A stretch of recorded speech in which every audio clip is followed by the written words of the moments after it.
আসসালামু আলাইকুম ওয়া রাহমাতুল্লাহি ওয়া বারাকাতুহু।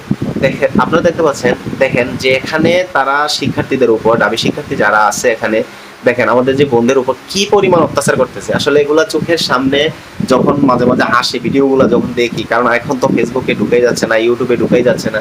আপনি যেখানেই যাবেন সেখানেই আসলে এরকম একটা পরিস্থিতির মধ্যে পড়তে হচ্ছে।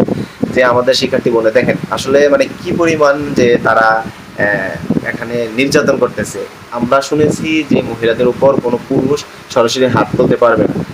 এটা স্বামী-স্ত্রী বিষয়টা বাদ দিয়ে আমাদের আইনেও মহিলাদের থানা থেকে যখন পুলিশ আসে মহিলাদেরকে নিতে পারে না। কারণ মহিলা পুলিশের মাধ্যমেই তাদেরকে নিতে আসে। এই জায়গার মধ্যে তারা কি করতেছে একটু দেখেন। এটা দেখলে আসলে হৃদয়ে আমরা আসলে কোন দেশে আছি সেটাই ভাবতে অবাক লাগে যে আসলে আমরা কি বাংলাদেশের নাগরিক? না আমরা বাংলাদেশের বা রোহিঙ্গা কোনো নাগরিক? এখন এটা আমাদের সরকারের কাছে প্রশ্ন যে ছাত্রলীগকে তারা কেন এভাবে লেলিয়ে দিয়ে আমাদের শিক্ষার্থী ভাই বোনদেরকে আসলে তারা এভাবে আঘাত করতেছে। আমি আসলে সে বিষয়ে বলতে চাই। তবে আপনারা আপনাদের মতামতটা কমেন্ট বক্সে অবশ্যই দিতে পারেন।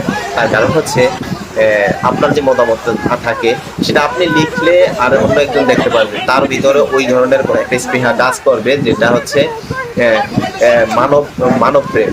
আমরা যেহেতু মানব জাতি, আমাদের একটা মানবপ্রেম থাকা উচিত সে ব্যক্তিদের বলা। সবাই ভালো থাকবেন, সুস্থ থাকবেন। আমার পেজের সাথে থাকবেন। আল্লাহ হাফেজ।